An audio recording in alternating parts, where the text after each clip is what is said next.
G'day prospectors, Tony from Gold Talk, Leonora again.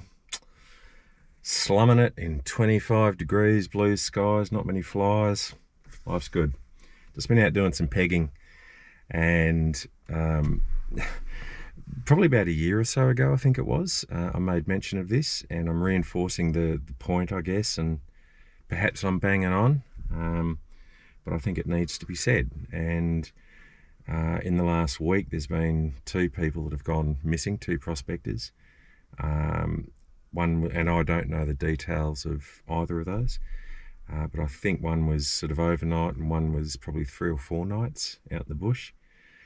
And totally unnecessary.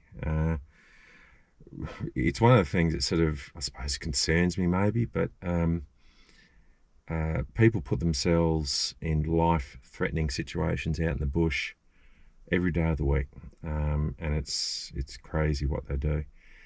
The one thing that you need more than a brand new detector or a brand new coil or any other piece of crap that they're trying to sell you is you need one of these things, which is a personal locator beacon. This thing can and will save your life. When you think about it, if you need survival training out here in the bush, in my humble opinion, you have already failed. No one should need any survival training at all if you have a reliable form of communications. The thing is that the absolute necessity is a personal locator beacon. They're about $300 or $400, let's say. So you get them from prospecting shops, you get them from camping stores. You need to make sure that you've got one that has a GPS unit built in, and most of them do these days anyway. They're pretty basic. Basically, if you feel or you perceive yourself to be in a life-threatening situation, and I've seen some people have made comment on this to say, well, you try everything else. And that's fair to a point, but what I would say is that my, I suppose, level or tolerance of what I consider a life-threatening situation is really low.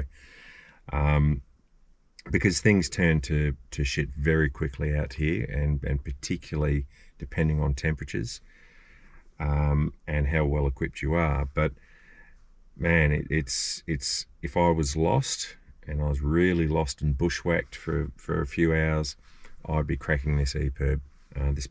EPIRBs are in the maritime sphere. The personal locator beacons, same, but different. These are the land-based ones.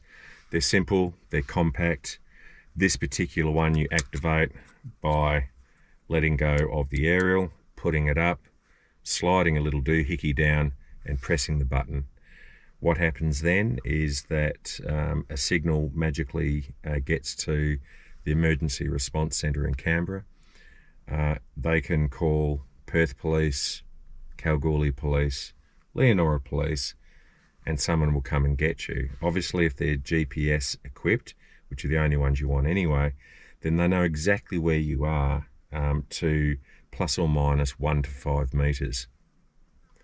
Okay, this is an absolute no-brainer, and I can be a bit of a blunt instrument, and I do mean this with love and respect, but you are absolutely bonkers if you come out into the Western Australian bush without a personal locator beacon. You're a bloody idiot. I sort of feel that everyone in your group should have one of these, and we get a lot of situations where a husband and wife will come out bush. He may have a PLB, she may not. I personally think that you should all have a personal locator beacon and know how to use it and have it with you at all times. The bottom line with these things is it's all very well having one, but they're no bloody good if they're in the car. They're no good sitting in your glove box. And that's a really common thing. I mean, we all do it. We all do dumb things. I get that. But this is just one of those things that you can't afford to stuff up. Get yourself a PLB, put a carabiner on it, and put it on your belt buckle and keep it with you all times out in the bush, right? It's going to save your life for $300 or $400. Bloody hell, it's a no-brainer. Stay safe out there, prospectors. Have fun. I've got another couple of tenements to peg. I'll get onto that, and then get home for an afternoon snack. See you guys. Bye.